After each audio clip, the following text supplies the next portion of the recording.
defining moment to where I actually started turning back to God uh, was in 2014 in my last cage fight. I broke my back. I fractured my spine. I had to have surgery, emergency surgery, That was and 10 I years have ago already. yeah. Gosh.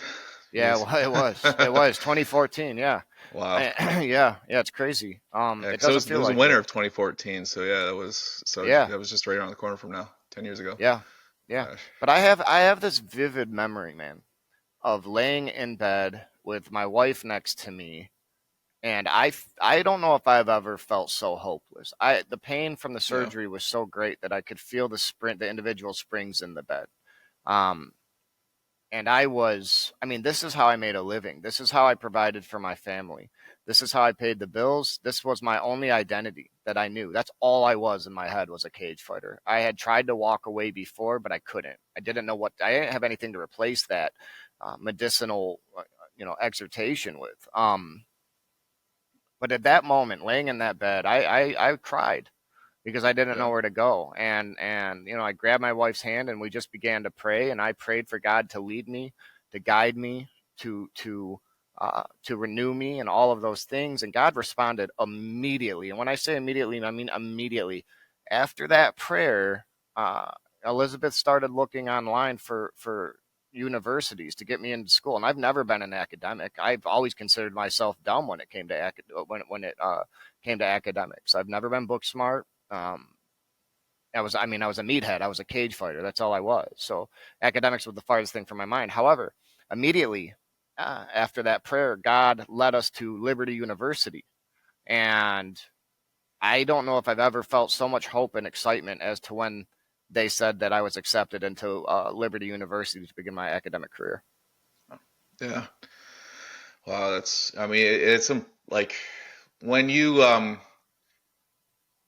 got started in your academic career, I mean, did you find that you just caught on right away? I mean, because I, you didn't, I will. what was what were your grades like in high school? And then, was this the first time I you had mean, transcripts? my grades were dismal in high school. I did have about a year worth of credits from Baker University. Okay. That I don't even remember what program. I think it was criminal. It was either Baker University or Macomb Community. But I had about a year worth of transcripts that I could forward. And in that few, in that year of academic courses, I had great grades. I had straight A's. And this was because I was studying things that intrigued me.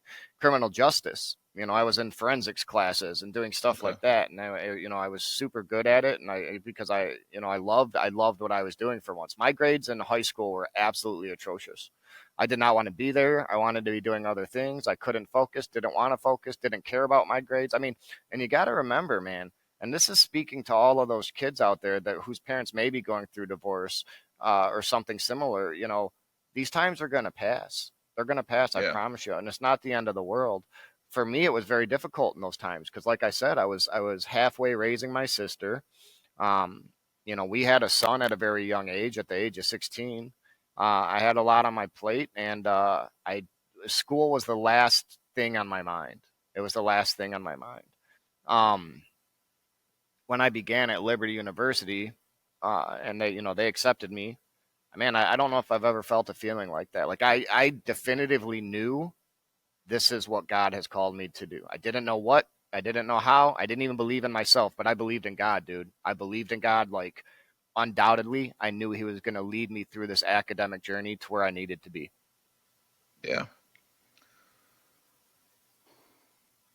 So where, you came back to the church, you got into the academics. Um, was it real easy after that point? No, it might have got even harder. I knew God. But once I fully gave myself to Christ, I realized that I never really knew the devil before. And once I dedicated my life to Christ uh, fully, the devil revealed himself to me fully. And he will do anything he can to destroy your path with Jesus Christ. He will attack all of a sudden my health was being attacked, my family was being attacked. Um, It was very difficult for me to focus on college. It was very difficult, but there was this constant through all of that, and that constant was the line of prayer between me and Jesus Christ, the relationship between me and Jesus Christ. So all of that other stuff, I was glad to take it. I was glad to take it. I was not going to quit. There was never an ounce of quit in me. Like, I knew where I was going because God was telling me where to go through my prayer. So where basically so what are some of the things, you talked about the your coming back to God, and then the hard work you put in. So and then being attacked, like what would you say is probably your biggest attack that you faced? Was there an attack that jumps out in your mind has been the worst um, that you faced, that's really, and did that challenge your faith in God? So I could sit here and tell you so many times to where the devil has tried to take me out, but the the single most time is was last year. That was the biggest test of faith that I've ever had, and it shook me to my foundation. It shook my family to its foundation. November 10th of 2022, my brother killed my mom and then took his own life. And man, it's hard to put into words how that felt. Not just not just that occurrence, but everything that came with it. The the pain that my wife and my children, my sister, my nephew, the pain that they all went through, the pain that I felt, um, that was my biggest test of faith. But I will say this: God created me as a fighter, as a warrior, and as a leader. So in those darkest times, God enabled me to lead. And that's exactly what I did. I turned harder into faith. I relied harder on God. I think it was 2 months after that occurrence, I was preaching on stage, testifying to God's goodness. Because Satan is real. People want to blame God all the time. But the Bible tells us that this world is Satan's world. He's the prince of this world. So you can't look at an evil act like that and go, well, this is God's fault. No, but God will make good of it. He will make good of it. And I know where my mom is. I know where my brother is. That may be the hardest thing, but um, we continue to build and we continue to move forward, and I continue to testify to God's goodness. That's where Adam Revival started from. You and I began Adam Revival essentially as a phoenix from the ashes of my mother's murder. So, biggest test of faith, yes. I don't know. It's hard for me to say I'm grateful for that because I do miss my mom, and I would never want that to occur again to anyone. Uh, but as I said, God makes good, and He's fortified me through this process. He's fortified my faith. Did I ever doubt God as a result of that? No. The answer is no, and I mean that with all my heart. That's the truth. No. I turned to Job. I turned to other scriptures, and I sought to find answers, and I found answers. I found answers in the Word, and I found answers through my prayer. And my family today is stronger and more united than it's ever been as a result of that, in Jesus' name and for God. So God makes good, man. God makes good. So do you feel like you've arrived at, you've hit max level in your faith, and you're good now, and you can just kind of continue on I'm and as pissed, is? Ryan. I'm pissed. I'm on fire inside. God has set my soul on fire. So the slow walk that I took to get here, the 8 years of academia that I've taken to get to this point, I'm very grateful for, but there is no urgency. As a result of what my brother did to my mom, I'm pissed off, I'm mad, I'm hurt, and I'm ready. I am ready to fight on behalf of God and the truth of Jesus Christ like never before. So my faith is all that I am. It's all that I am, and it's all that I will be.